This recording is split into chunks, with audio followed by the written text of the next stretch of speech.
Mariana Salazar, alumna de primer año de la carrera de Medicina en la Universidad Nacional de Chaco, del sistema urogenital. El sistema urogenital está compuesto por dos aparatos, el aparato genital y el aparato urinario. Ambos se encuentran entrelazados, ya que crecen a lo largo de la pared abdominal posterior, y los conductos de ambos se introducen en la cloaca. Además, ambos se producen a partir del mesodermo intermedio. Urinario. El sistema urinario lo conforma el sistema renal, el cual nace a partir de tres órganos, de craneal a caudalmente. El pronefro, que es rudimentario y no funcional, aparece en la región cervical y forman los nefrotomas que luego se retraen. El mesonefro, de vida corta durante el periodo fetal. Durante la regresión del sistema pronéfrico aparecen los primeros tubos excretores del mesonefro. Se alargan rápidamente, forman un bucle en forma de S y crean una red de capilares, que formará un glomérulo en su extremo medial. Alrededor de los túbulos se forma la cápsula de Bowman y juntos constituyen el corpúsculo renal. A la sexta semana, el mesonefro forma las gónadas. Las crestas que forman las gónadas y el mesonefro se llama cresta urogenital. Y por último, el metanefro o riñón permanente aparece en la quinta semana. Se desarrolla a partir del mesodermo metanefro. Los riñones forman el sistema colector, que se desarrolla a partir de la yema uretral. La yema penetra en el tejido metanéfrico y adquiere la forma de casquete. Después se dilata para formar la pelvis renal primitiva y se divide en las partes craneal y caudal, los futuros cálices mayores.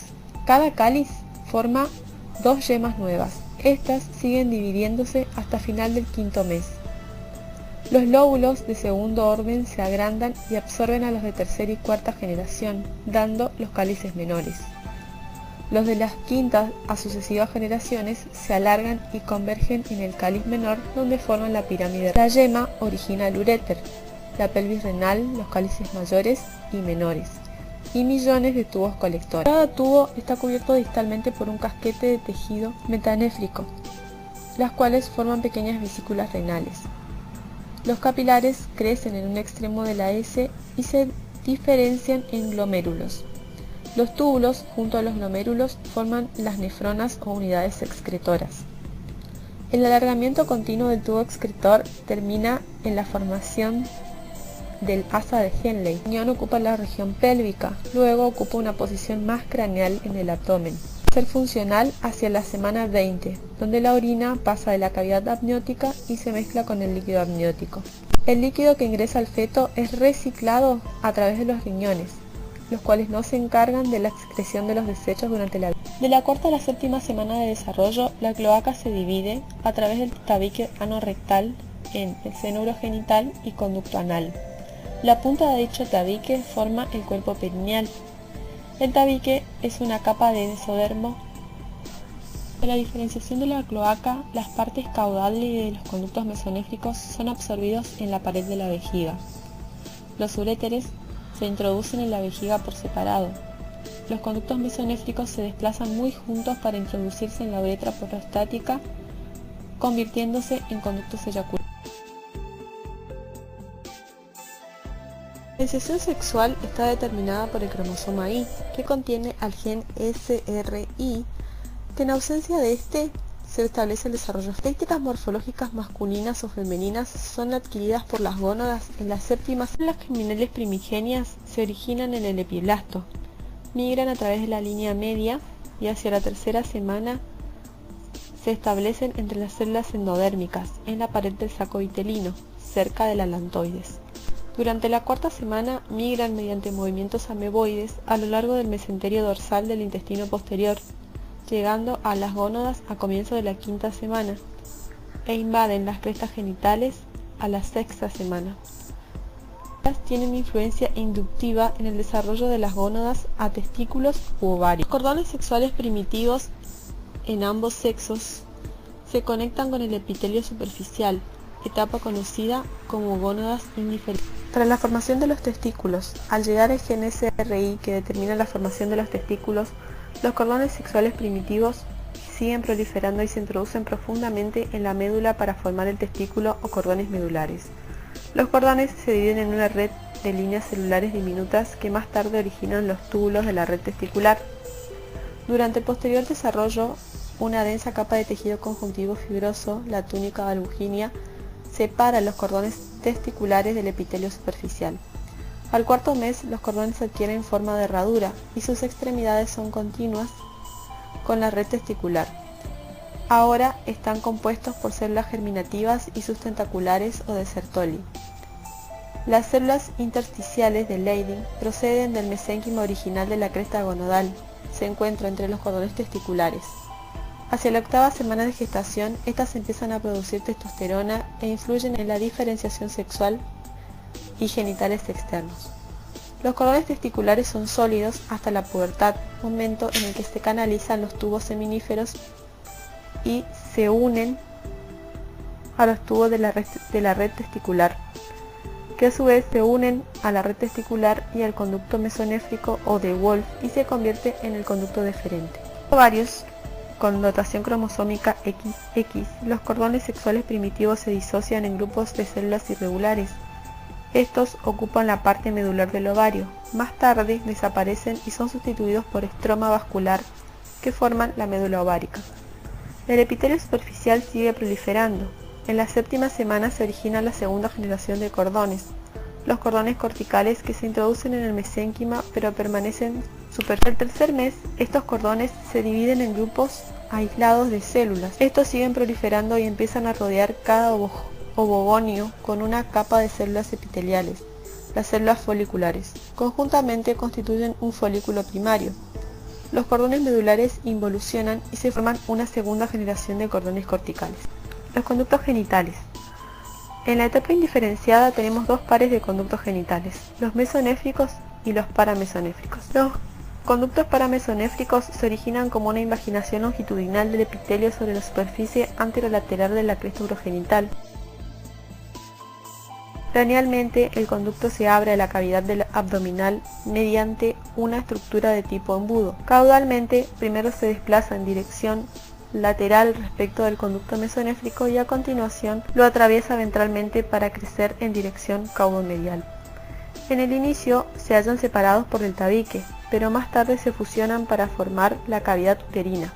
La punta caudal de los conductos combinados se proyectan hacia la pared posterior del seno urogenital, donde forma una pequeña protuberancia, el conducto paramesonéfrico o de Müller. Los conductos paramesonéfricos se abren al seno urogenital con extremo en el tubérculo. A medida que el mesonefro involuciona, algunos tubos excretores, los tubos epigenitales, que al final forman los conductillos eferentes del testículo, los que hay a lo largo del polo caudal del testículo, los túbulos paragenitales, no se unen a la red testicular. Sus vestigios se conocen como paradídimo. En la parte más craneal, el ápice del epidídimo, los conductos mesonéfricos persisten y forman los principales conductos genitales. Por debajo, la entrada de los conductillos eferentes, los conductos mesonéfricos se alargan y se vuelven muy contorneados, formando el epidídimo. Desde la cola hasta la vesícula seminal, los conductos mesonéfricos adquieren una gruesa cubierta muscular y forma el conducto deferente. Más allá de las vesículas seminales constituye el tubo eyaculador. Los conductos paramesonéfricos degeneran, excepto en una pequeña parte en los extremos craneales del apéndice del testículo. En el genital femenino, los conductos paramesonéfricos se convierten en perineales, conductos genitales del sexo femenino. La parte cervical craneal se abren en la cavidad abdominal. En la parte horizontal atraviesa el conducto mesonéfrico y en la parte vertical caudal se fusionan a su homólogo del lado opuesto. Ascenso del ovario. Las primeras dos partes se convierten en la trompa uterina o trompa de falopio y las partes caudales se fusionan para formar la cavidad uterina. La segunda parte se desplaza en dirección medio-caudal. Las crestas pasan a un plano transversal. Cuando los conductos se fusionan en la línea media se forma el pliegue que constituye el ligamento ancho del útero. El útero y los ligamentos dividen la cavidad pélvica en la bolsa retrouterina y la bolsa útero-vesical. Los conductos paramesonéfricos fusionados originan el cuerpo y el cuello del útero, rodeados por una capa de células que forman la cubierta muscular del útero, el miometrio y el perimetrio. Cuando los conductos paramesonéfricos alcanzan el seno urogenital, se forman 12 vaginaciones sólidas a partir de la parte pélvica del seno. Estas son los bulbos senovaginales, que proliferan y forman una placa vaginal sólida. Prosigue en el extremo craneal, lo que aumenta la distancia entre el útero y el seno urogenital. Hacia el quinto mes, la excrescencia vaginal se halla canalizada por completo. La luz de la vagina permanece separada del seno por una placa de tejido, el I externos. En la etapa indiferenciada, en la tercera semana, las células del mesénquima que se originan en la línea primitiva migran alrededor de la membrana cloacal para formar los pliegues cloacales. Estos se unen para formar el tubérculo genital. Caudalmente los pliegues se subdividen en pliegues uretrales en posición anterior y pliegues anales en posición posterior. Otro par de elevaciones, las protuberancias genitales, se hacen visibles a cada lado de los pliegues uretrales. Más tarde, estas forman las protuberancias escrotales en el sexo masculino y los labios mayores en el sexo femenino. Los testículos fetales sufren un rápido alargamiento del falo. Durante este alargamiento se tiran los pliegues hacia adelante, de modo que estos forman las paredes laterales del surco uretral. El revestimiento epitelial forma la placa uretral. La uretra peniana al tercer mes se forma por el cierre de los dos pliegues uretrales. Al cuarto mes se forma la parte más distal de la uretra, cuando las células ectodérmicas de la punta del glande se introducen hacia el interior y forman un reducido cordón epitelial que luego adquiere la luz formándose el meato uretral externo. Protuberancias escrotales se originan en la región inguinal, luego se desplazan caudalmente y a continuación cada protuberancia forma la mitad del escroto, separadas por el tabique escrotal. En el femenino, el tubérculo genital se alarga solo ligeramente y forma el clítoris. Los pliegues uretrales no se fusionan, sino que se convierten en labios menores. Las protuberancias genitales se agrandan y forman los labios mayores. El surco urogenital es abierto y forma el vestíbulo. El descenso de los testículos. El mesenterio urogenital une el testículo y el mesonefro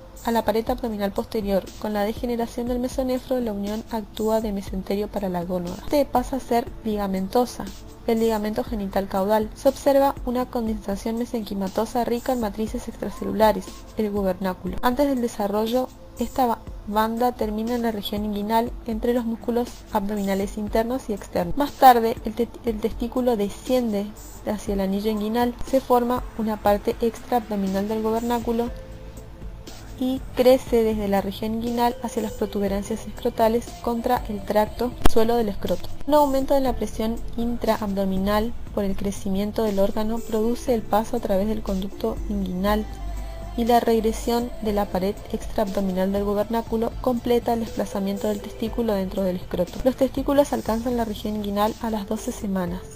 Migran a través del conducto a las 28 y alcanzan el escroto a las 33. El perineo forma una evaginación con el extremo de la línea media hacia la pared abdominal ventral, proceso vaginal. Sigue la trayectoria del gubernáculo testicular en las protuberancias escrotales. Este proceso es acompañado de la capa muscular y facial de la pared del cuerpo, formando el conducto inguinal por evaginación dentro de la protuberancia escrotal. La capa peritoneal que cubre el testículo es la capa visceral de la túnica vaginal. El resto, el saco peritoneal, forma la capa parietal de la túnica vaginal. Además de las capas peritoneal, es lo que recubren el testículo, es enfundado en capas procedentes de la pared abdominal anterior a través de las cuales pasa. Por lo tanto, la fascia transversa pasa a ser la fascia espermática. El músculo oblicuo abdominal interno pasa a ser la fascia cresmatérica y músculo cremáster. Y el músculo abdominal externo pasa a ser la fascia espermática externa. El descenso de los ovarios, estos se establecen justo por debajo del borde de la pelvis verdadera, en donde el ligamento genital craneal pasa a ser el ligamento suspensorio del ovario y el ligamento genital caudal pasa a ser el ligamento del ovario propiamente dicho y ligamento redondo del útero.